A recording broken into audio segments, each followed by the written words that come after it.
ನೀವು ದಿನನಿತ್ಯದ ಆಹಾರದಲ್ಲಿ ಬಳಸುವಂತಹ ಒಂದೇ ಒಂದು ಅಂಶನ ನೀವು ಕಡಿಮೆ ಮಾಡಿದ್ರೆ ನಿಮ್ಮ ಕ್ಯಾಲೋರಿ ಕನ್ಸಂಪ್ಷನ್ ಕಡಿಮೆ ಆಗಿ ನ್ಯಾಚುರಲ್ ಆಗಿ ನಿಮಗೆ ವೆಯ್ಟ್ ಲಾಸ್ ಆಗ್ಬೋದು. ಅದು ಏನು ಅಂಶ ಅಂತ ಹೇಳಿದ್ರೆ ಎಣ್ಣೆ, ಅಡುಗೆ ಎಣ್ಣೆ. ಓಕೆ, ತುಂಬಾ ಜನ ಸಕ್ಕರೆ ಅಂತ ಅನ್ಕೊಂಡಿರ್ತೀರಾ. ಆಬ್ವಿಯಸ್ಲಿ ಸಕ್ಕರೆನೂ ಹೌದು, ರಿಫೈನ್ಡ್ ಶುಗರ್ ಅವಾಯ್ಡ್ ಮಾಡಲೇಬೇಕು. ಬಟ್ ಅಡುಗೆ ಎಣ್ಣೆ ಎಷ್ಟು ಬಳಸ್ತೀರಾ? ನಾನು ರೀಸೆಂಟ್ ಆಗಿ ಒಬ್ರು ಫ್ಯಾಮಿಲಿ ಮೀಟ್ ಆಗಿ ಕೇಳ್ತಾ ಇದ್ದೀನಿ. ಒಬ್ರು ಗಂಡ ಹೆಂಡತಿ, ಇಬ್ರು ಮಕ್ಕಳು. ಒಂದು ತಿಂಗಳಿಗೆ ಹತ್ತತ್ರ 4 ರಿಂದ 5 ಲೀಟರ್ ಎಣ್ಣೆ ಬಳಸ್ತಾರಂತೆ. ಎಲ್ರು 89 kg 100 kg ಇದ್ದಾರೆ. ಅವಶ್ಯಕತೆ ಏನಿದೆ ಅಷ್ಟು ಎಣ್ಣೆ ಬಳಸುವಂಥದ್ದು? ಅಡ್ವರ್ಟೈಸ್ ನಲ್ಲಿ ಹಾರ್ಟ್ ಫೋಟೋ ಹಾಕಿ ಅದು ಇದು ಅಂತ ತೋರಿಸ್ತಾರೆ. ಒಂದು ರಿಫೈನ್ಡ್ ಎಣ್ಣೆ ಹೆಲ್ತ್ ಒಳ್ಳೇದಲ್ಲ.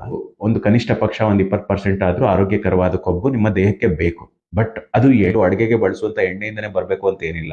ಅಡುಗೆಗೆ ಎಣ್ಣೆ ಬೇಕು, ಸ್ವಲ್ಪ ನಿಮಗೆ ಒಗ್ಗರಣೆ ಹಾಕೋದಕ್ಕಾಗ್ಲಿ. ಒಂದ್ ಚಪಾತಿಗೆ ನೀವು 3 ಸ್ಪೂನ್ ಎಣ್ಣೆ ಹಾಕಿದ್ರೆ ಅಥವಾ ಒಂದ್ ದೋಸೆಗೆ ನೀವು 2 ಸ್ಪೂನ್ ಎಣ್ಣೆ ಹಾಕಿದ್ರೆ ಆ ದೋಸೆನಲ್ಲಿ ಬರುವಂತ ಕ್ಯಾಲರಿ ಚಪಾತಿನಲ್ಲಿ ಬರುವಂತ ಕ್ಯಾಲರಿಗಿನ್ನ ನೀವು ಹಾಕಿರೋ ಎಣ್ಣೆ ಕ್ಯಾಲರಿ ಜಾಸ್ತಿ ಇರುತ್ತೆ. ನೀವು 2 ಸ್ಪೂನ್ ಎಣ್ಣೆ ಹಾಕ್ತಿರಲ್ಲ, ಅದು ನೀವು ಮಾಡೋ ಒಂದು ದೋಸೆಗೆ ಸಮ. ಅಂದ್ರೆ ಅಷ್ಟು ಎಣ್ಣೆ ಜಾಸ್ತಿ ಹಾಕೋ ಬದಲು ನೀವು ಆಹಾರದಲ್ಲೇ ಒಳ್ಳೆ ಆಹಾರ ಹೊಟ್ಟೆ ತುಂಬಷ್ಟು ಆಹಾರ ತಿನ್ಕೋಬಹುದು. ದೇಹಕ್ಕೆ ಫ್ಯಾಟ್ ಬೇಕು, ಹೆಲ್ದಿ ಫ್ಯಾಟ್ ಬೇಕು ಅಂದ್ರೆ ಬಾದಾಮ್ ತಗೊಳ್ಳಿ, ಚಿಯಾ ಸೀಡ್ಸ್, ಸಬ್ಜಾ ಸೀಡ್ಸ್, ಈ ರೀತಿ healthy fat, flax seed, nuts, seeds ಇಂಥದ್ರಿಂದ ತಗೊಂಡ್ರೆ ನಿಮ್ಮ ದೇಹಕ್ಕೆ ಇನ್ನ ಒಳ್ಳೆ